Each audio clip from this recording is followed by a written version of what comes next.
Hey guys, welcome to ChamPanZ Percussion. If you're new to this channel, welcome! And we're so excited to have you join us. Now, if you haven't subscribed yet, please subscribe to keep up to date on any new videos I'll be posting. Today, we're going to be learning how to read note names on a treble clef. So, before reading note names on a treble clef, we need to know how many notes there is on a musical alphabet.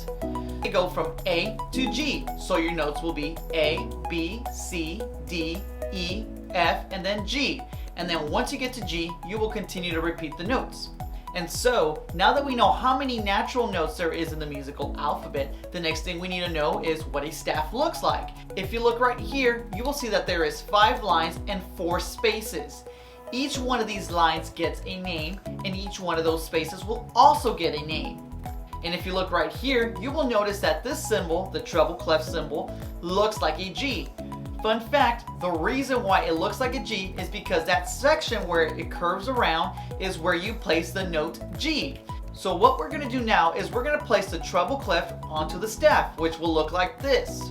Now that you know where the note name G is located, all you have to do is go up every space or every line and place the next note name. So if you look right here, you will notice that each one of those names is going up just in order. And then after the G, you will go into A and repeat the same thing going up, or you can go backwards in the alphabet. So now let's look at a few acronyms or abbreviations that can also help you identify the names of each one of these notes.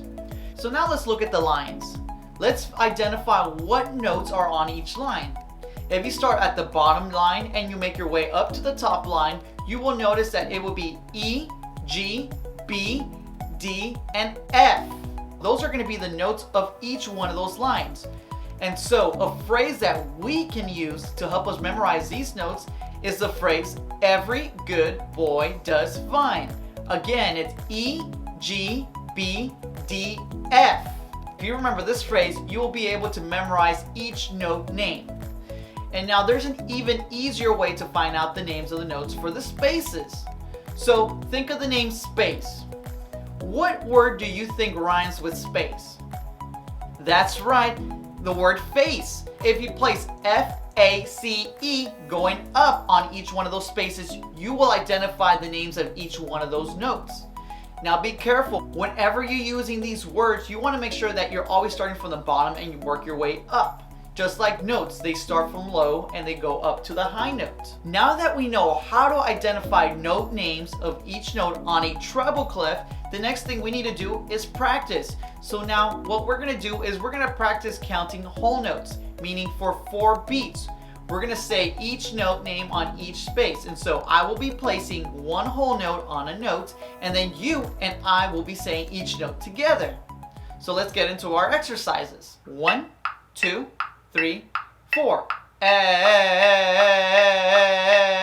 Let's switch to the next one. Ready? Go. B. Now let's switch to the next one. Ready? Go. A. Next one. G.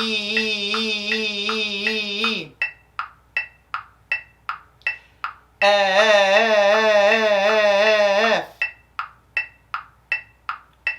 D.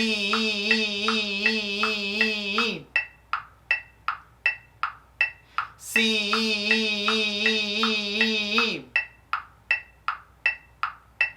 D.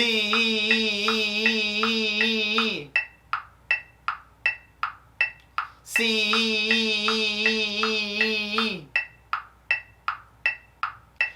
B.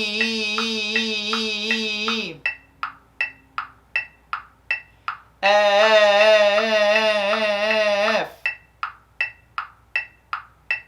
G.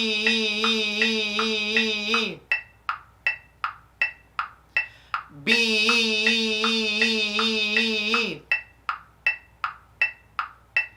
D.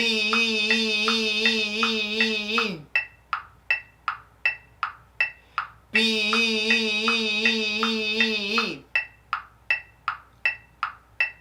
A.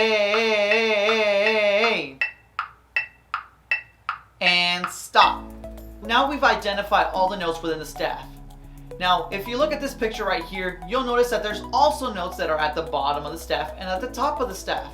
Some of these notes have what we call a ledger line. A ledger line is a line that is above a staff or below the staff.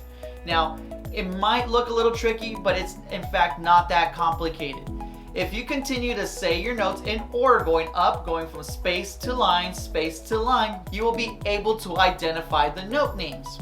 A little pro tip that I like to use whenever I'm reading ledger lines on the top of the staff on a treble clef is using the phrase all cows eat grass.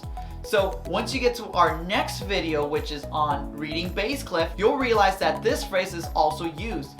But you can also use this phrase whenever you're reading ledger lines only on the top of the staff on your treble clef. Notice how I said only. You don't want to use this on every ledger line going backwards or find a different way. But trust me, if you use all cows eat grass on the top ledger lines on your treble clef, it will help you out. Well, that's all I have for today, guys. Now, I hope I answered all your questions that you have on reading on a treble clef. Now, if you still have any uncertainties or any other questions about the treble clef, please comment below. Now, if you enjoyed this video, please like and subscribe to keep up to date on any new videos I'll be posting. Thanks for watching, and don't forget to have fun.